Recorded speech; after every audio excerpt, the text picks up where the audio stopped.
অনিলবাবু চোঙা ফোঁকা লোক। আমাদের হিটলার পাড়ার থানে অসৎ গাছে বেঁধে সাধের চোঙা ভেঙেছিল একদিন পাড়ার নেতা দাদারা। সেদিন থেকে তার এক ঘরে নাম হলো রাষ্ট্র।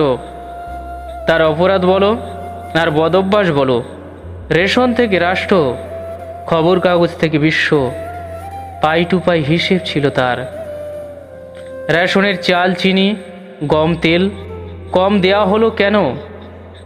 ডিলারের কালো হাত ভেঙে দাও, গুড়িয়ে দাও। অনিলবাবু বক্তৃতাবাজ লোক। রাতে পাড়া যখন ঘুমে আচ্ছন্ন, একটা ভাঙা সাইকেলে জোরে জোরে কবিতা বলতে বলতে যেত, লাইন বাই লাইন।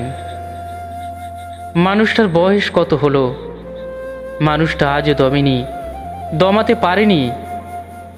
এভাবে দমানো যায় না কোনো কিছুই।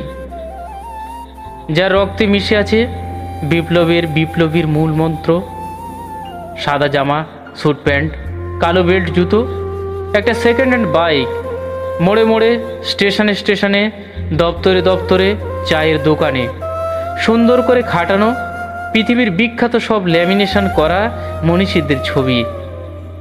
ফোন ধরলে উঠে আসে সমাজ, দেশ আর আমজনতার দুঃখ দুর্দশার কথা। আজও মানুষ পোশাক আর ইউনিফর্ম মানেই ভদ্রতা নিয়ে ধরে বসে থাকলো। আজও মানুষ বুঝল না নবজাগরণ মানে শুধু দেশ ও দশের গণবিপ্লব। একদিন অমলবাবু নকুল মোড়ে চা আড্ডায় খোঁজ মেজাজে বলল, অনিল্লা, তুমি কি পার্টি করো? মেজাজি উত্তর, দোপাটি, চাপাটি, পরিপাটি, দাঁত কপাটি। বলবো কেন? যদিও বা অমলদার পরিমিত, মার্জিত, সীমিত সংক্ষেপ বক্তব্যের জন্য বেশ নাম ডাক আছে। সারা মোড়টা হেসে উঠল, বলল, নিজে না খেতে পেলে দেশ ও দশ কোথায় চলে যাবে ঠিক আছে, খোলে খাঁচ পড়লে বুঝতে পারত। কেউ কেউ তো দাবালি বটি শান দিয়ে রেখেছে। ওসব ধার ধারেন না তিনি। আজও তিনি স্বপ্ন দেখেন একটা সোনার দেশ, স্বপ্ন দেখেন মানুষের দুঃখ ঘোচানোর কথা। মানুষ স্বপ্ন দেখে বলে স্বপ্ন দেখায়, স্বপ্ন দেখতে সাহস আর তা পূরণ করতে হিম্মত লাগে।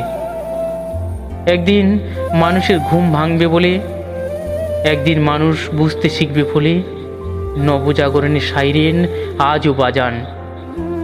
দেখো, মানুষ একদিন তাকাতে ঠিক শিখবে।